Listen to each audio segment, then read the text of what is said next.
Kale, nabagamba mu downloading ekitabo kye bayita The Lost Book of the Bible oba The Lost Book of Enoch.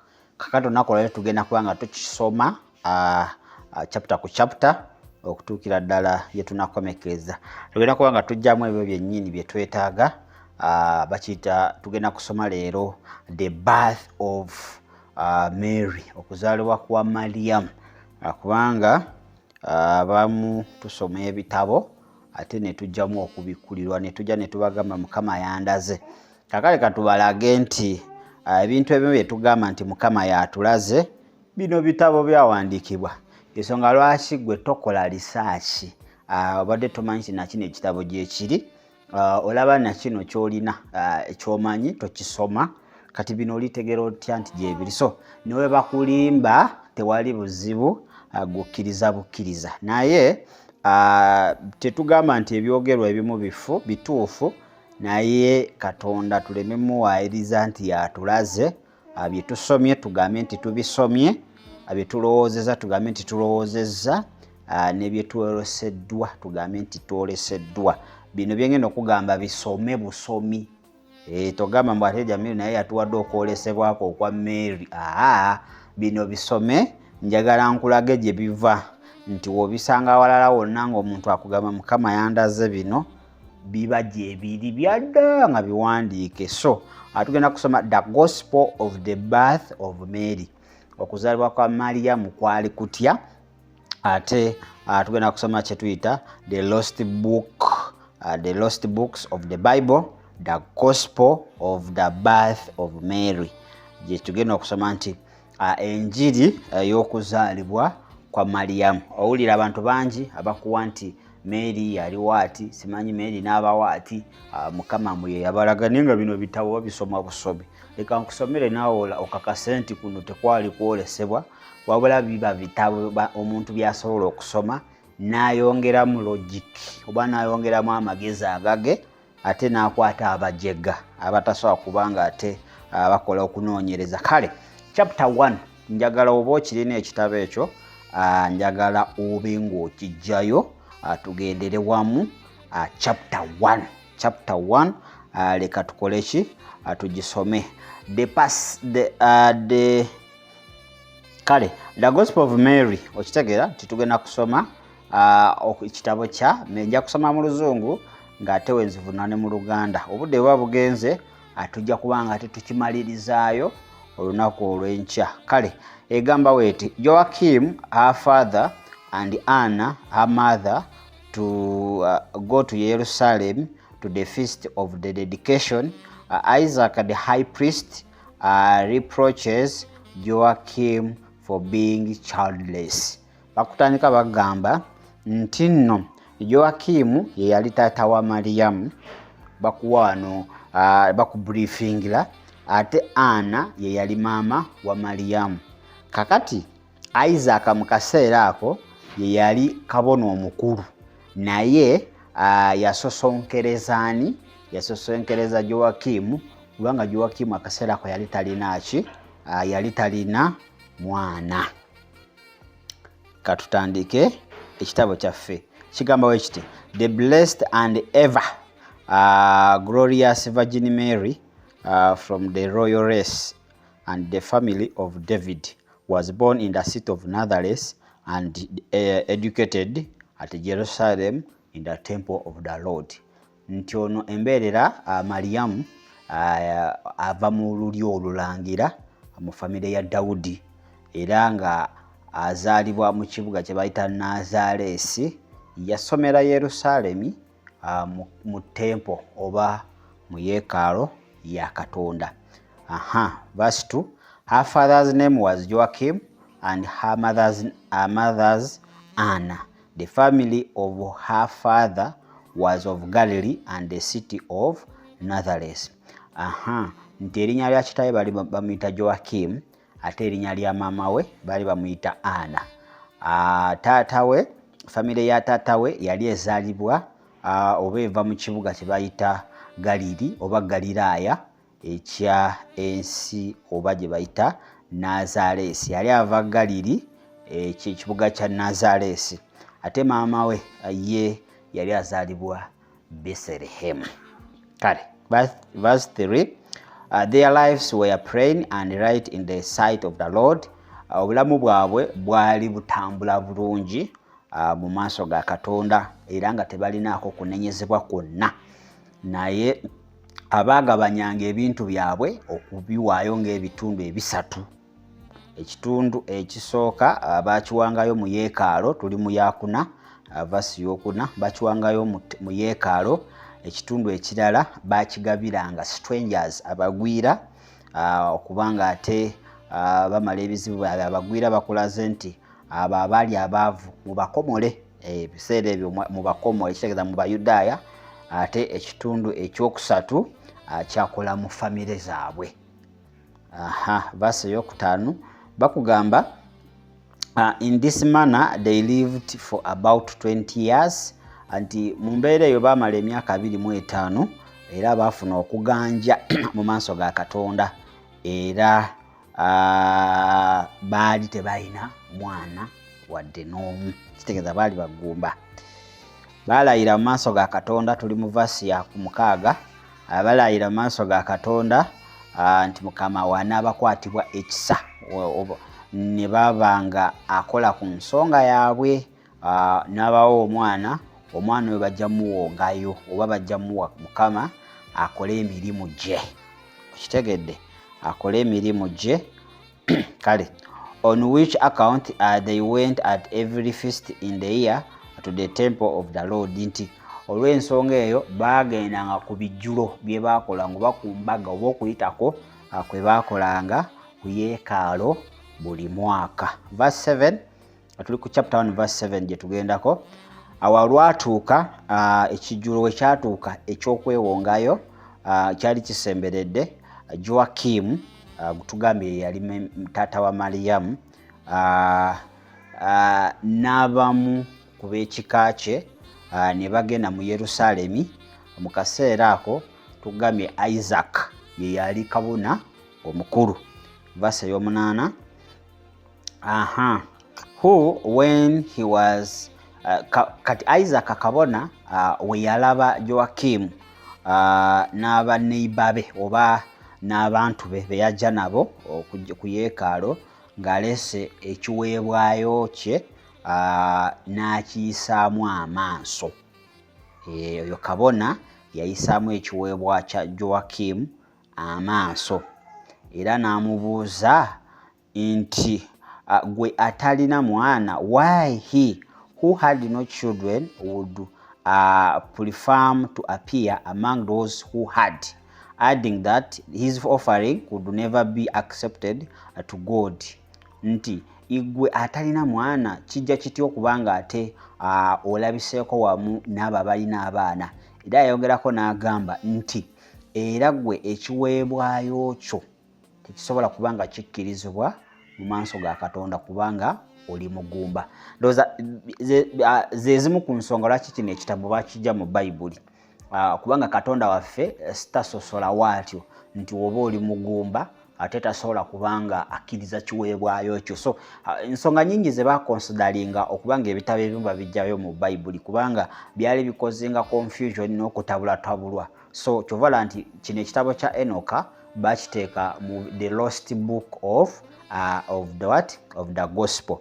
So oyo kabona statement eyo eba tevaayo bulungi we tuba tugendedde ku njiri ya Mukama waffe. So yamusosola mbuye mugumba, tasekeddwa kubanga ate awaayo ekiweebwayo kye. Era yayongera omusalira omusango n'amulaga nti ye atalina mwana, to have children, the scripture having said mbuye Joakim talina mwana. Era ebyawandiikibwa mbu bigamba nti oyo yenna atazadde mwana mulenzi mu Isirayiri akolimiddwa. Oyo yali kabona ng'ayolekeza ebigambo eri Joakim. Kale yayongerako n'agamba nti ono Joakim asooke addeyo ewuwe oba gy'aviiridde, asooke akole ku nsonga ye ey'obugumba. Tuli ku verse 10. akole ku nsonga ye ey'obugumba oba ku kikolimo ekyo eky'obutazaala bw'anaamala okikolako then ajja kuba nga akkirizibwa okuba nga alabikako mu maaso ga Katonda okuwaayo ekiweebwayo kye. Verse ye 11 nti naye ono Joakim ebigambo ebyo byamutabulatabula era we yawulira ebigambo ebyo byamuleetera ekiswalo ku bulamu bwe era waatyo n'agenda eri abalunzi. He returned to the shepherds who were with the cattle in the pastures. Musajja wattu n'agenda eri abalunzi abaali balunda ente zaabwe. Kakati he was not inclined to return home. Teyakkirizibwa kuddayo waka kubanga oba yagaana okuddayo waka ne banneighbours be kubanga yatya okubanga bakola kyekimu kabona kye yakoze mu yeekalo okugenda ng'ate bamuyeeyereza publicly oba mu bulujjudde olw'okubanga kabona aganye ekiweebwayo kyo oba Katonda tajja kikkiriza olw'okubanga mugumba. Tugenze ku chapter yakubiri. Verse 1. An angel appears to Joakim. Malayika n'ala. Wano njagala muwulirize bulungi statement zino. Wali tubadde twanjula. Kakati njagala uwulirize bulungi wano.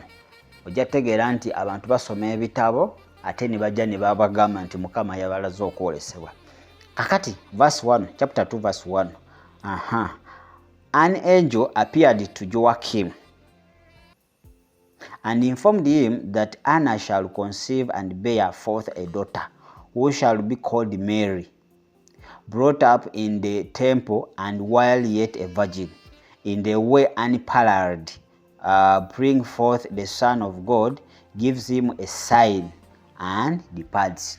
Nti mukaseera ako malayika wa Katonda yalabikira Joakim n'amugamba nti mukazi wo Anna ajja kuba nga ate abeera olubuto, ajja kuzaala omwana ow'obuwala era omwana omujja mutuma Mariyamu.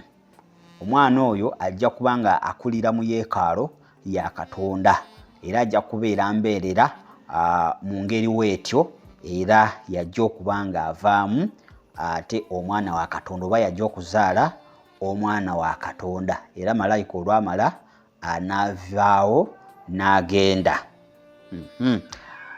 Kale njaga tugende ku verse number 2. Tugende ku verse number 2. Egambye etya? Gamba wati to whom being trembled at the appearance, the angel who had appeared to him endeavoring to compress him said nti Joakim bambi atya malayika yamulabikira era n'ebigambo ebyo byayogera gyali era Joakim kyamuviramu okutya ennyo n'abanga akankana oba yeeraliikirira mu maaso ago. Naye malayika wa Mukama yamugamba nti totya nti that I might inform nti nze nsindikiddwa okubanga nkubuulira ebigambo ebyo nti okusaba kwo ate kukkirizibwa n'okuwaayo kwo akulinnye mu maaso ga Katonda.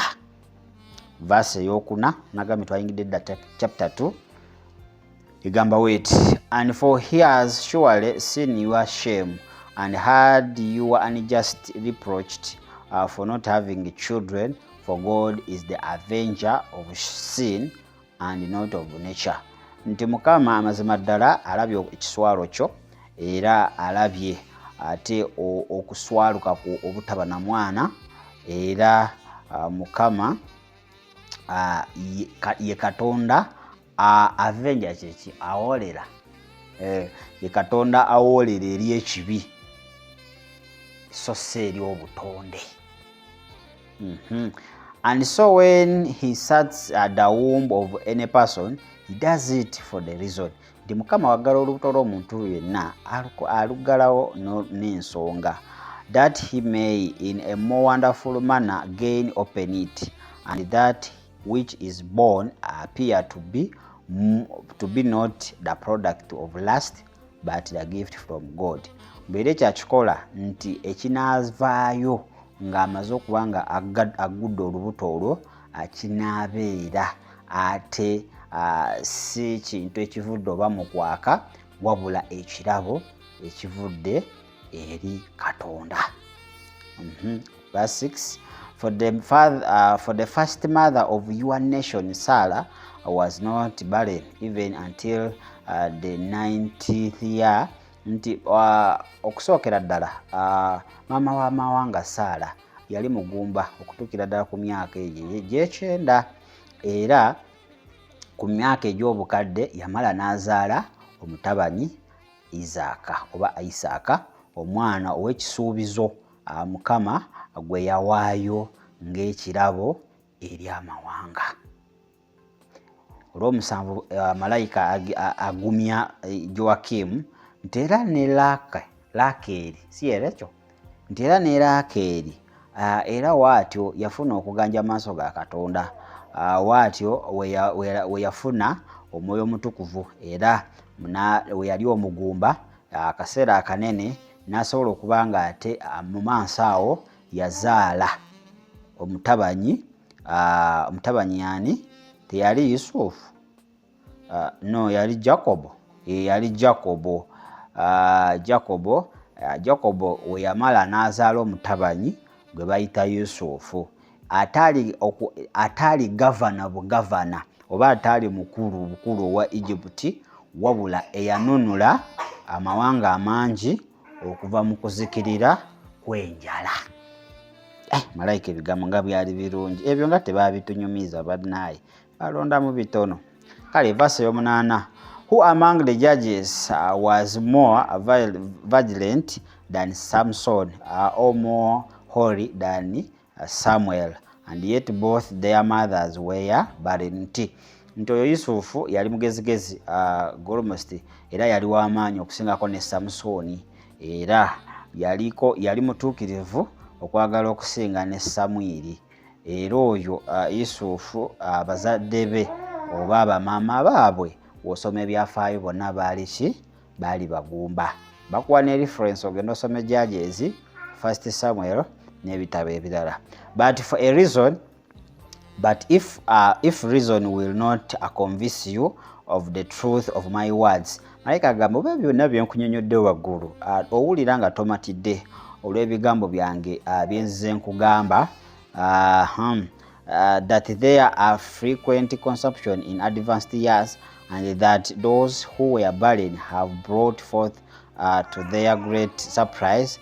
Therefore Anna your wife shall bring forth a daughter, and you shall call her name Mary.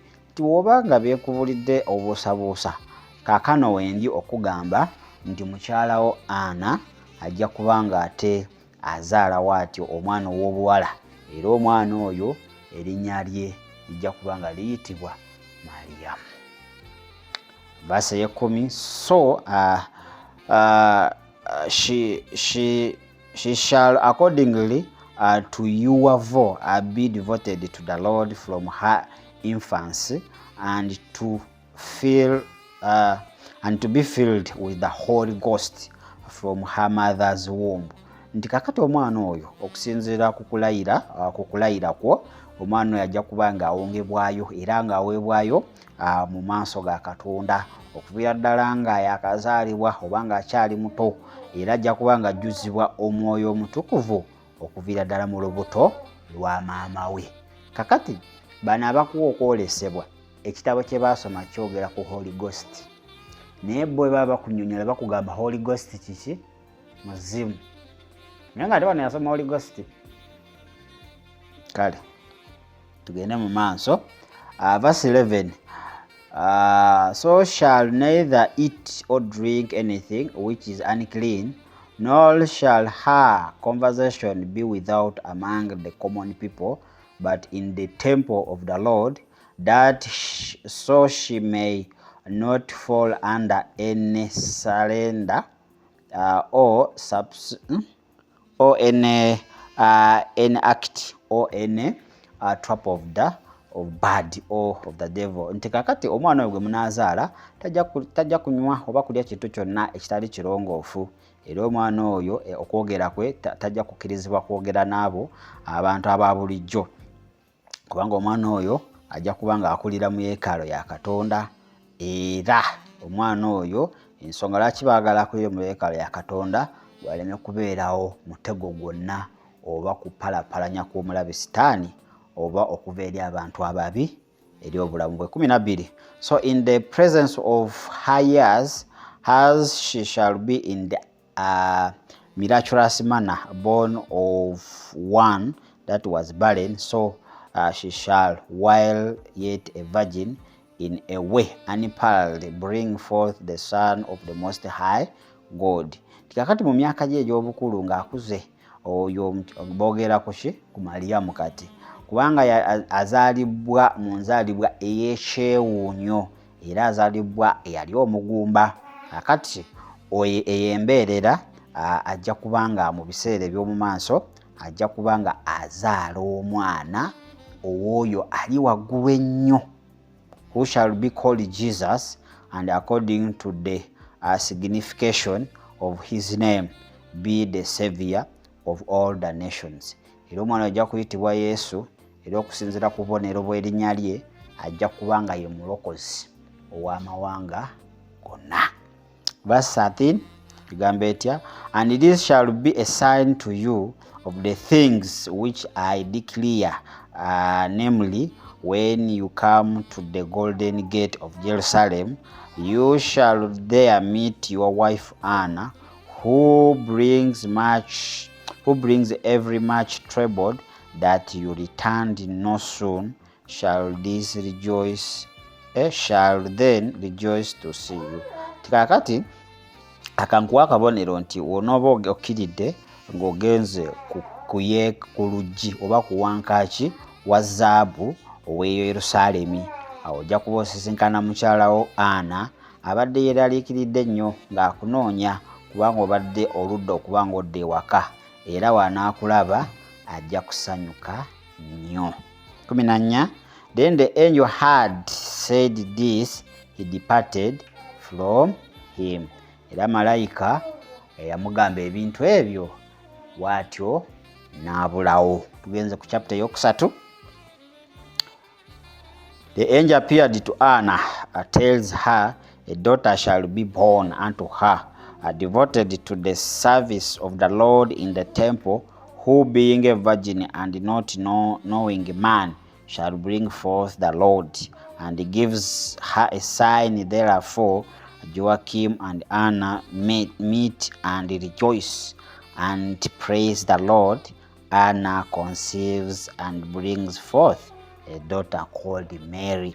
Kakati malayika era waatyo n'alabikira Anna n'amugamba ebigambo ebyo nga bye yagamba Joakimu nti alizaala omwana ow'obuwala liyitibwa Mary. Era omwana yajja kubanga aweebwayo oba awongebwayo okubanga akola emirimu gya Katonda, atajja kumanya musajja yenna era embeerera. Ate mu maaso awo alizaala omwana ow'obulenzi, akabonero akaliraga nti alizaala omwana ow'obulenzi. Era akabonero ke yagamba Joakimu nti alisinkana Anna, ate essanyu Joakimu yasinkana Anna ne baawulira essanyu, era bwe batyo ne batendereza Mukama. Anna yamala n'afuna olubuto oba n'aba olubuto, era n'azaala omwana ow'obuwala nga bamuyita Mary. So kowuliza, afterward the angel appeared to Anna his wife, saying, fear not, neither think that which you see is a spirit. Era malayika yalabikira Anna n'amugamba, bannange teweeraliikirira, tolowooza nti bino oli kulaba mizimu. Verse 2, tuli ku chapter 3. For I am that angel who has offered up your prayer and lambs before God. Nti nze oyo malayika abadde akola okusaba kwammwe era n'okuwaayo kwammwe eri Mukama. And I am now sent to you, that I may inform you that a daughter will be born unto you. Era nsindikiddwa okubanga nkugamba nti omwana ow'obuwala ajja kubanga ate azaalibwa gy'oli oba ojja muzaala. Who shall be called Mary, and shall be blessed above all women. To yayitibwa Mariyamu, era ajja kuba wa mukisa okusukkuluma abakyala bonna abakatuliki bwe bayimbira akayimba nti oyo Mariam nnyina Mary atusaabire eyaweebwa omukisa eri abakazi bonna ko kayimba k'abakatuliki. Bakwa reference osome Luka 28. Kale nete batuwadde wano chapter 1 I think chapter 1 verse 28. Verse 3, she shall be immediately upon her birth full of the grace of the Lord, and she continue during the 3 years of her wearing in her father's house, and thereafter being devoted to the service of the Lord, shall not depart from the temple till she arrives to years of desolation. Okay.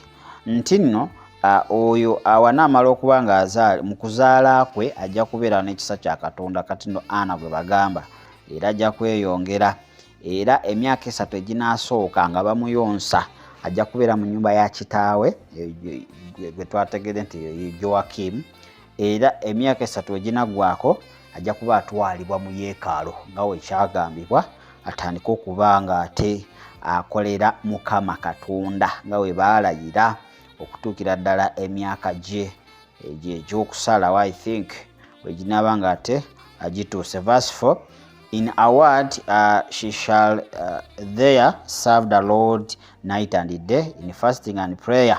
Nti eyo jajja okuba nga aweereza Mukama kiro na misana mu kusaba n'okusiiba. Shall abstain from every unclean thing and never know any man. Era tajja kukkirizibwa, ajja kwewalira ddala ebintu ebitali birongoofu, era tajja kutegeera musajja yenna. Kale verse 5, but being an apparent distant instance without any pollution or defilement, and a virgin not knowing any man shall bring forth a son, and a maid shall bring forth the Lord, who both by his grace and name and works shall be the Savior of the Lord. Mu ngeri bw'etyo ajja kubanga ate yeesembereza era okubanga ate akwatibwako bayonoonebwa mu ngeri ez'okwegatta, ajja okusigala ng'alimbeerera watyo, ajja kubanga ate azaala ow'obulenzi, era obulenzi oyo ajja kubanga ate wa Mukama, ate ajja kubanga ajjudde ekisa, olw'ekisa ajjudde ekisa, era n'erinnya lye n'emirimu gye ajja kubanga ate gimuleetera okubeera nga ye mununuzi w'ensi eno. Verse 6, arise therefore and go up to Jerusalem, and when you shall come to that which is called the Golden Gate, because it is the grave with gold, has a sign of which I have told you, you shall meet your husband, for whose safety you have been so much concerned. Malayika n'amugamba nti kakati golokoka kagende Yerusalemi ku wankaaki wa zaabu, watu ojja kusinkana baawo, era kajja kuba akabonero kubanga obadde weeraliikiridde olwa obukuumi bwa baawo, okitegedde. So nti akabonero ke yawa Yoakimu we yamugamba nti naye agende ku mulyango gwa zaabu, era malayika akawadde ani? Ana. So bagenda kubanga bakola ki? Abasisinkanirawo. Verse 7, when therefore you find these things thus accomplished, believe that all the rest which I have told you shall also undoubtedly be accomplished. Nti ebyo byonna onoobiraba, onoosangawo bbaawo nolyo yamugambye, onoosangawo mukyalawo, kakasa nti n'ebirala byonna ebyokuzaala bijja kuba nga ate bituukirizibwa awatali kubuusabuusa. Verse 8, according therefore to the command of the angel, both of them left the place where they were, and when they came to the place specified in the angel's prediction, they met each other. Kati awo ndowooza buli omu yatandika okutambula kusinziira malayika we yamubuulira, era basisinkana mu kifo kyennyini malayika kye yakola ki? Kye yababuulira oba kye yateebereza. mwenda. Then rejoicing at each other's vision, and being full satisfied in the promise of a child, they gave due thanks to the Lord who exalts the humble. Nti webasisinkanira ne basanyuka nnyo olw'okwolesebwa okwo nti kutuukiridde, era olw'ekisuubizo kye baabawa nti bagenda kuba nga bazaala omwana, era bwe batyo ne bagenda ne beebaza Mukama Katonda oyo agulumiza abeetwazizza. Olw'ekkumi, after having praised the Lord, they returned home and lived in a cheerful and assumed expectation of the promise of God. Ebyo nayo byaggwa beebaza Mukama, bwe batyo ne baddayo ewaabwe, era ne babeera mu bulamu obw'okweyagala, obulamu obw'okusuubira ekisuubizo kya Katonda. 11. So Anna conceived and brought forth a daughter, and according to the angel's command, the parents did call her name Mary. Nti watyo Anna yafuna olubuto, era lwatyo n'azaala omwana ow'obuwala, yatuumibwa Mariyamu okusinziira ate ku malayika erinnya lye yabawa. Chapter 4 gye tugenzeeko. Chapter 4 egamba Mary brought to the temple a 3-year-old. Nkitegedde nti bamuleese Mariyamu kati emyaka giweze, manyi batuyisiza speed. Omwana awezezza emyaka emeka? Emyaka 3. Bamuleese mu yeekaalu, era bazadde be we batyo bo baddayo mu maka gaabwe. And when 3 years were expired and the time of her awakening complete, they brought the virgin to the temple of the Lord with offerings. Verse 2. And there were about the temple, according to the 15 sums of degrees,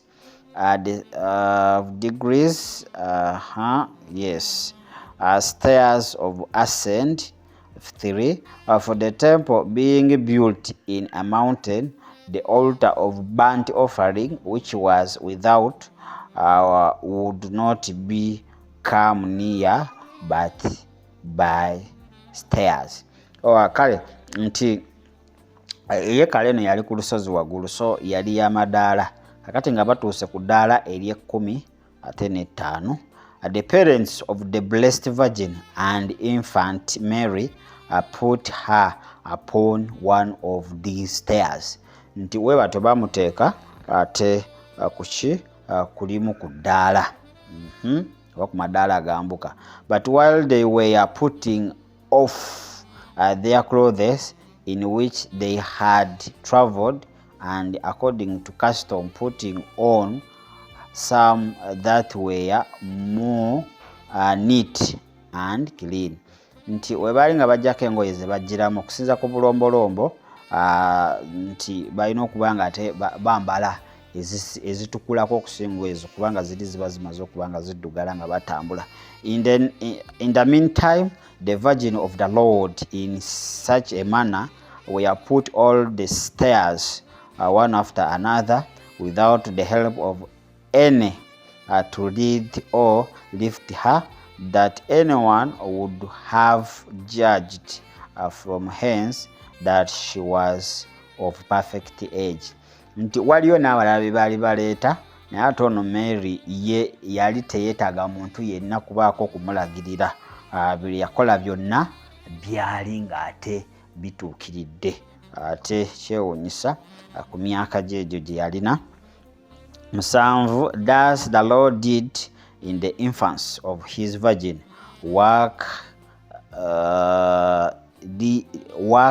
this extraordinary work, and evidence by this miracle how great she was like to be thereafter. Nti Mukama waatu we yakola mu muto ono embeerera, yakola ebintu ebisingawo kwebyo b'emirimu egisengawo era bwali obujulizi obulaga ebyamagero era n'emirimu eminene gy'ayinza okuba ng'akola ng'asusseeko kwegyo emyaka. Olw'omunaana, but the parents having offered up their sacrifice according to the custom of the law and perfected their vow, left the virgin with other virgins in the apartments of the temple, who were to be brought up there, and they returned home. Bamaliza byonna abazadde okubanga babwayo saddaaka okuwaayo omwana okusinziira ku bulombo n'amateeka agaaliwo akaseera ako nga bagatuukiriza bulungi, ne bawaayo embeerera. Baleka embeerera Mary n'embeerera zinne mu kifo ate ekimu mu yeekaalu, bwe batyo bo ne batambula ne badda ewaka. Chapter 5 gye tuliko gye tugenzeeko. Mary ministered unto by angel. The high priest ordered all virgins of 14 years old to quit the temple and ever vowed to be married. Mary refuses. Having vowed her virginity to the Lord, the high priest commanded a meeting of the chief persons of Jerusalem who seek the Lord for counsel in the matter. Kakati wosome no chapter egamba nti Mary yagenda maaso nga akola ki? Yagenda maaso nga aweereza Mukama era waatyo n'akula aweza emyaka 14. Gye emyaka kabona n'alagira nti abawala bonna awezeza gye emyaka basobole okuba nga ate bava ku ki? Bava mu yeekaalu abaddeyo waabwe beetegekera okuba nga bafumbirwa kubanga baali bawezezza emyaka egy'okuba nga bagenda mu period, so nga tebasobola kubeera ku kyoto kyoto kya Katonda, so nga balina okugenda bakole ki? Bafumbirwe. Verse 2, for she every day had the conversation of the angels, and every day received visitors from God, which preserved her from all sorts of evil and caused her to abound with all good things. Mary yalinga mu yeekaalu mu ebbanga waatu yafunanga okwogerezeganya ne bamalayika era yafunanga abagenyi okuva eri Katonda.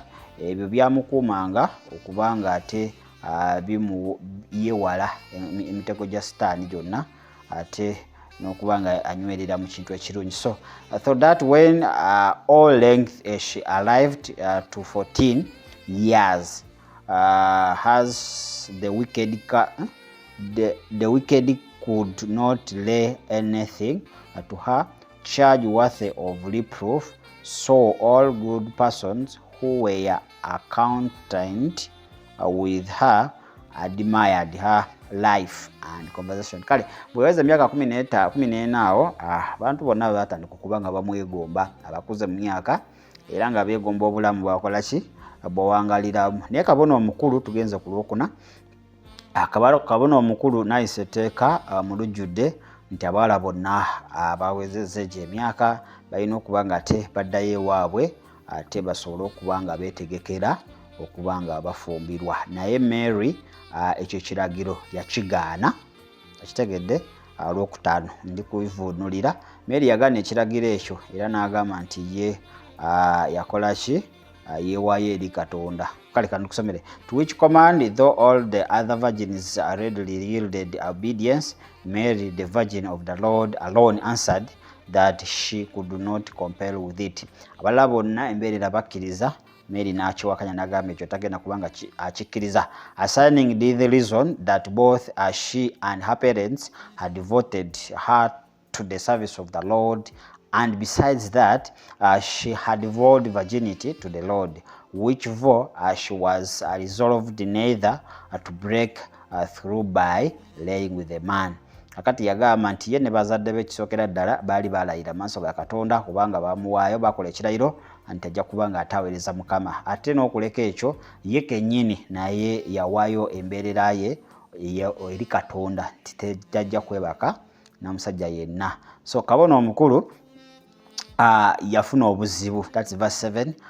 Mary kye yamugamba era waakyo yagezaako okunoonya engeri yonna gy'ayinza okuba nga ate ekizibu ekyo akijjawo, ate nga tasobola kubanga ajeemera byawandiikibwa ebigamba vo and pay nti layira era otuukirize oba osasule ky'olayidde. So Mary yalayira nga nnotuukiriza ng'ate tasobola kubanga kabona ajeemera kiragiro ekyo. Yakola ki olw'omwenda? Kye yakola ng'obulombolombo we bwali akaseera ako yagenda.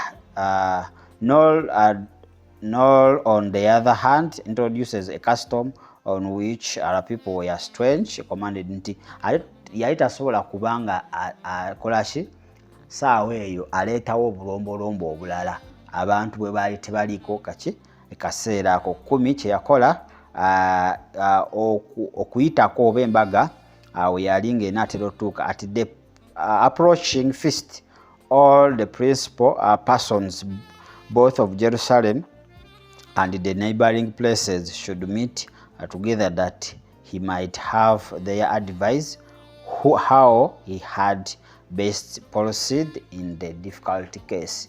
Nti embaga yali enaatera otuuka yayita abaki bekikwatako bonna mu Yerusalemi n'ebibuga ebyetooloddewo balabe basale entoto engeri ekizibu ekyo ekya Mary, kubanga emyaka giwezezza alina okuva mu yeekalo naye ate agaanyi kubanga yalayira ne bazadde be balayira bayinza okuba nga ate bakisalira amagezi. 11 when they were accordingly met nti we baatuuka era we baatuula bakkaanya nti banoonye Mukama ate banoonye n'okuwabulwa okuva mu maaso ga Katonda ku nsonga eyo eyaliwo akaseera ako.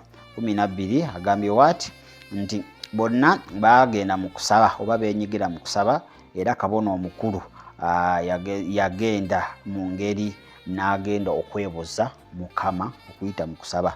13 egamba and immediately there was a voice from the ark and the mercy seat which all present had that it must be inquired or thought out by a prophet of Isaiah to whom the virgin should be given and be introduced. Nti kakati eddoboozi lyava waggulu lyawulirikika mu aka ate ne mu ntebe ey'ekisa nga ligamba nti bonna abaaliwo baaliwulira nga ligamba nti mwebuuze era munoonye nabbi Isaaya oba kye yayogera era mwebuuze nti oyo embeerera ani gw'ayinza okuba nga ate bamwanjulira betrothed. Kale 14 Isaaya yagamba there shall come forth a Lord out of the stem of Jesse and a flower shall spring out of its root. Nti Isaaya yaragula n'agamba nti kakati wajja kuvaayo omuggo okuva mu ludda lwa Yese era wajja kuvaayo ekimuli ekijja okuba nga kivaayo ate ku mirandira ku mirandira egyo. 15 and the spirit of the Lord shall rest upon him, the spirit of wisdom and understanding and the spirit of counsel and mighty, the spirit of knowledge and pity and the spirit of the fear of the Lord shall fill him. Nti oyo ajja kuba nga ate ajuziddwako omwoyo wa Mukama, omwoyo w'amagezi, omwoyo w'okutegeera, omwoyo w'okuwabula, ow'okutabaganya, omwoyo w'okutabaganya, ow'amaanyi, omwoyo w'amagezi, ow'ekisa era n'okutya kwa Katonda akunaabeera ku oyo. Then according to his prophecy he appointed that all men of the house of family of David who were marriageable and not married should bring their several loads to the altar. Era watyo kabona yalagira nti abasajja bonna wanonja bawulirize abava mu lulyo lwa Dawudi abasaanidde okuba nga bafumbirwa oba batosa okuba nga bafumbirwa abatali bafumbo, buli omu ajje n'omuggo gwe asobole okuba nga ate aguleeta mu maaso ga Katonda. 17 And out of whatsoever a person's load after it was brought, a flower should bud forth, and on the top of it the Spirit of the Lord should sit in the appearance of a dove. He should be the man of whom the virgin should be given and be introduced. Nti kakati mbu buli anajja n'omuggo gwe ogwo n'aguleeta amaaso ga Katonda, era ekimuli ekyo ne kireetebwa waggulu waagwo, Omwoyo wa Mukama wanajja mu kubeerawo kwe mu ngeri y'ejjuba n'atuula kuki n'atuula ku muggo ogwo. Nti oyo yajja okubeera omusajja ate anaatwala Mariyamu. Ali ku kamera ngamba tugenda kukola wanaawa tukyalinayo obudde bwaffe, si kyekyo. Kale tugende ku chapter 6. Egamba atya: And among the rest there was a man named Joseph, of the house and the family of David, and a person very far advanced in years, who drew back his Lord when everyone besides presented his. Waliwo omusajja yali akulidde mu myaka era ng'ava mu lulyo lwa Dawudi, erinnya lye nga bamuyita Yusufu. Yali akuze nnyo mu myaka era yajja naye abantu bonna bwe baleeta omuggo gwabwe, Yusufu teyalina omuggo gwe. Sula ey'okubiri, olunyiriri olwokubiri. So that when nothing appeared agreeable to the heavenly voice, the high priest judged it proper to consult God again. Nti Omwoyo wa Mukama teyalabikako era tewali gwe yatuulako oba ku muggo gw'omuntu gwe yatuulako. Ekyo bwe kitaabaawo, kabona n'addayo abuuze Mukama. Jjukira Mukama yali ayagala mbu Yusufu, ate Yusufu yali taze naki na muggo gwe, kati omwoyo teyalabika. Kati era kabona n'addayo abuuzaani Mukama. Verse 3, who answered that he to whom the virgin was to be introduced was the only person of those who were brought together, who had not brought his Lord. Era Omwoyo wa Mukama yamugamba nti akwabo abazze, oyo ate aleese muggo gwe yalina okuba nga ate ayanjulwa oba ayanjulwa okumwanjulira Mariyamu. Yusuf therefore was betrothed. Yusuf wato yalibwamu olukwe. For when he did bring his Lord, and a dove coming from heaven pinched upon the top of it, everyone plainly saw that the virgin was to be introduced to him. Nti Yusufu yamala n'addayo n'aleeta omuggo gwe, era malayika waatyo mu kuyita mu jjuba yakka era n'awumulira ku muggo gwa Yusufu. Era buli omu yakirabira ddala n'amaaso ge, era kyalaga nti embeerera erina okuba nga ate emwanjulirwa. 6, according the unusual ceremonies of introducing being over, he returned to his own city of Bethlehem to set his house in order and make the needful for the marriage. Era ebyo bwe byaggwa waatyo emikolo egy'okuba nga bamwanjulira omukyala we gyaggwa, Yusufu yaddayo ewaabwe mu kibuga kya Bethlehem, era waatyo n'addayo ategeka ennyumba ye n'ebyetaagisa byonna asobole okuba nga ate yeetegekera obufumbo. Owulira sitoole nga yeetegekera ki? Obufumbo. So tebaawaako Yusufu akuze Mary. Yusufu yajja Mary ku tempo ku myaka 14 ng'amutwala mu ki? Mu bufumbo, okusinziira ku kitabo kyani kino, The Lost Book. Naye tusoma biri ebitabo ebirala bitwaga nti baali mu relationship. Yusufu yali ayogereza Mary. nga baagala kufumbiragana. Kiva nti ezimu ensonga ezaviirako bino ebitabo okuba nga babikola ki babigaana okuba nga babiteeka mu bayibuli bikontana. Kati omuntu amala obisoma n'agamba nze Mukama yandaze ebipya ebikusike ebyama bimubadde temumanyi. These are mysteries. Mukama nze yanjolesa okuzaalibwa kwa Yesu nga we kwali. Naye nga tekukontana ne bayibuli. Basoma lost books.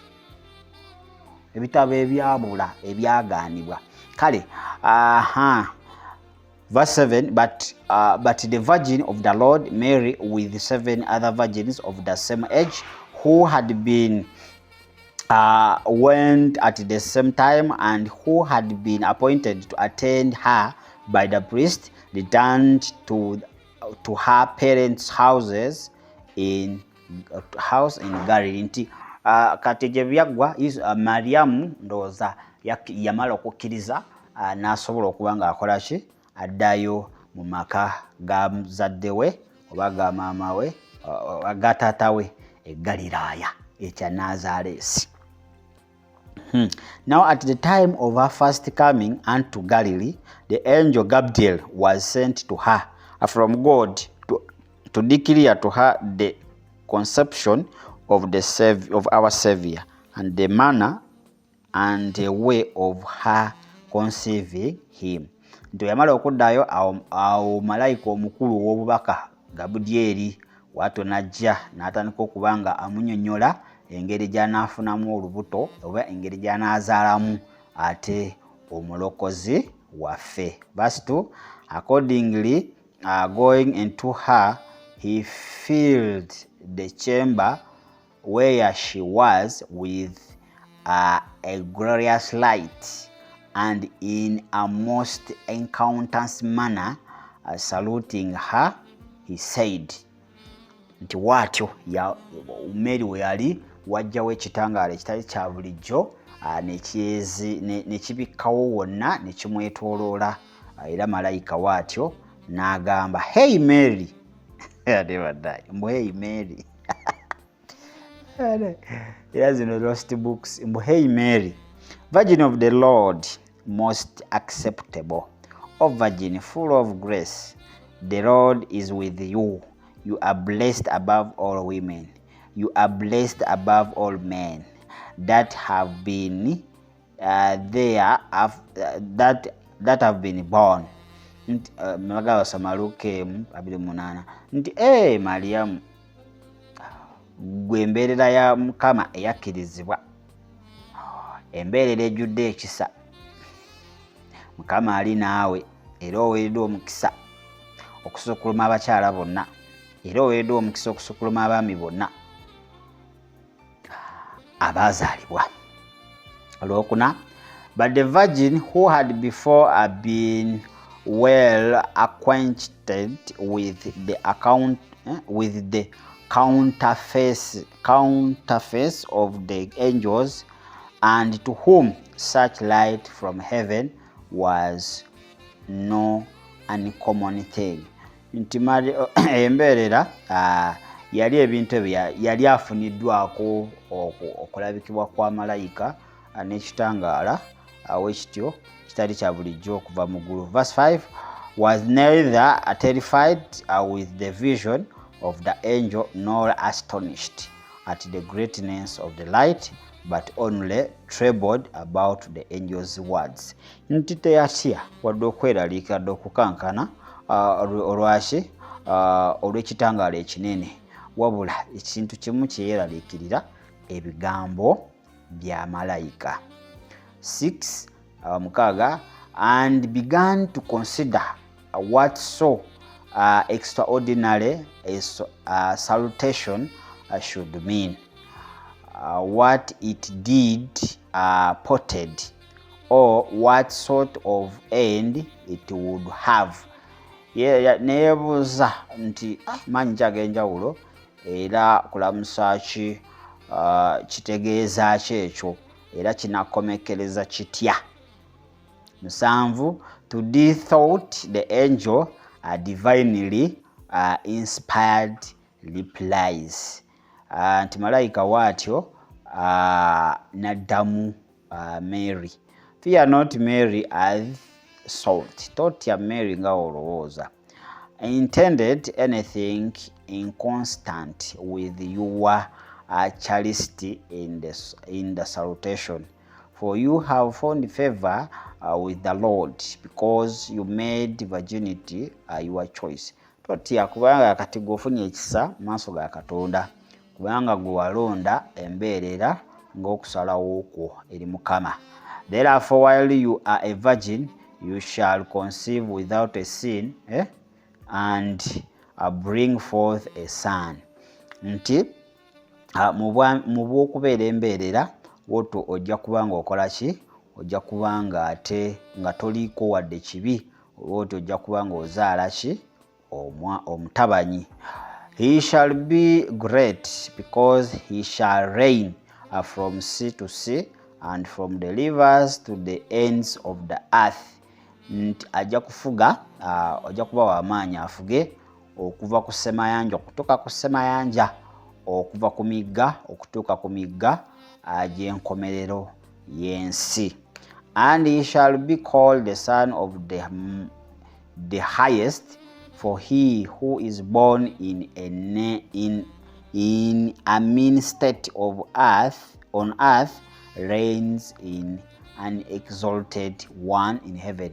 Nti ajja kubanga ayitibwa mwana mutabanyi w'oyo ali waggulu ennyo, kubanga azaalibwa mu ngeri eyo, era ajja kubanga afuga, era ajja gulumizibwa ku nsi ate ne mu ggulu. 13 And the Lord shall give him the throne of his fathers David, and he shall reign over the house of Jacob forever, and of his kingdom there shall be no end.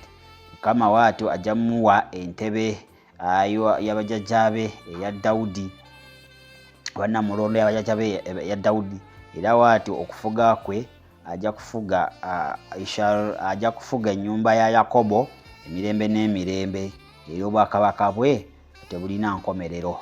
For he is the King of kings and the Lord of lords, and his throne is forever and ever. Kubanga ye kabaka w'abakabaka, era ye mukama w'abakama, era okufuga ku bannamulondo ye ejja kuba ya mirembe na mirembe. 15 To this discourse of the angel the virgin replied not, had thought he were unbelieving, but willing to know the manner of it.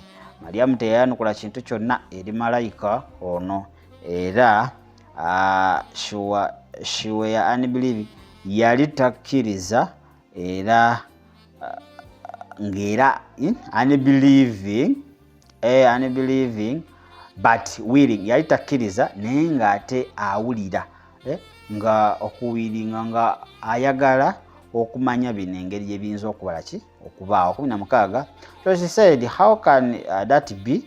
For seeing according to my vow I have never known any man. How can I bear a child without the addition of a man's seed? Tibinaabaawo bitya nze laba simanyi musajja yenna, ye bino binaatuukawo bitya okuzaala omwana ng'ate simaze kubanga neegattana musajja yenna. 17 To this the angel replied and said, think not, Mary, that you shall conceive in an ordinary way. Tolowooza nti ojja kuzaala mu ngeri ya bulijjo. For without laying with a man, while a virgin you shall conceive, while a virgin you shall bring forth, and while a virgin shall give suck. Nti toweraliikira nga totebase na musajja yenna, gwe embeerera ojja kubanga ate ofuna olubuto, ate gwe embeerera ojja kubanga ate ozaala, era gwe embeerera ojja kubanga okola ki? Oyonsa. For the Holy Ghost shall come upon you, and the power of the Most High shall overshadow you, without any of the heats of lust. Nti omwoyo wa Mukama ajja kubanga ate akubika ate wootyo n'amaanyi ago yali waggulu ennyo, ajja kubanga ate gakusaanikira oba gakubuutikira, awatali kwaka kw'omuntu kwonna oba okwaka kw'obukaba kwonna. 2 so that which shall be born of you shall be only holy, because it only is conceived without sin, and being born shall be called the Son of God. Nti n'olw'ensonga eyo ky'onoozaala kijja kuba kitukuvu oba kirongoofu era tekirinaako wadde kibi, ate ekinaazaalibwa kijja kubeera ky'oyo ali waggulu ennyo. 21 Then Mary, stretching forth her hands and lifting her eyes to heaven, said, Behold, the handmaid of the Lord. Behold, the handmaid of the Lord, let it be unto me according unto thy word. What yagamba ekabibeerenga oyagala kunze okusinziira ku kigambo kyo.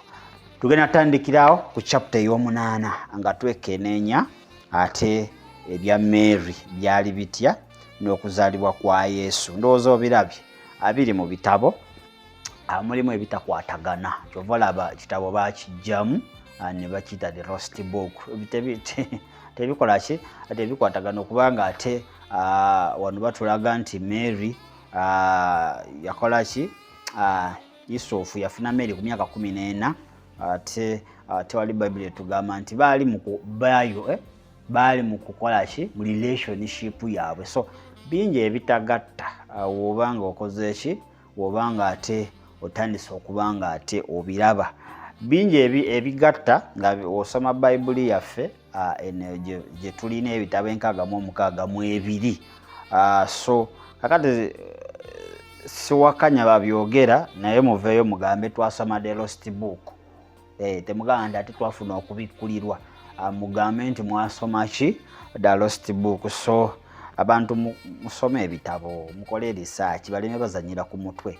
Omuntu ajja keera ku makya asome ekitabo kyajje mu kamera mugoberere. Kitegeera eno Yesu yabagamba mubeere beegendereza n'emigaati gy'Abafalisaayo egikoze eki? Egizimbulukusiddwa. Tugenda tandikira ku chapter ey'omunaana olunaku olw'enkya. Era enkya tosubwa bwe tunaamala okulaga nti Mary n'enzaalibwa ya Yesu yaliwo eti, abantu babisoma mu bitabo ate bye babagamba tebikwatagana. Omanyi lwaki byebogera tebikwatagana? Kubanga babijja mu lost book, ate lost book bagijja mu Bible, ebintu ebimu biri contradicting. So bwe tunaamala ebyo tugenda kugenda ku Eva ne Adam. Tunaamala Eva ne Adam tukulage nti naye ali mu lost book, ebyo bibogera. Tugende ku ki? Tugende ku mataba ga Noah n'ebintu ebirala ki?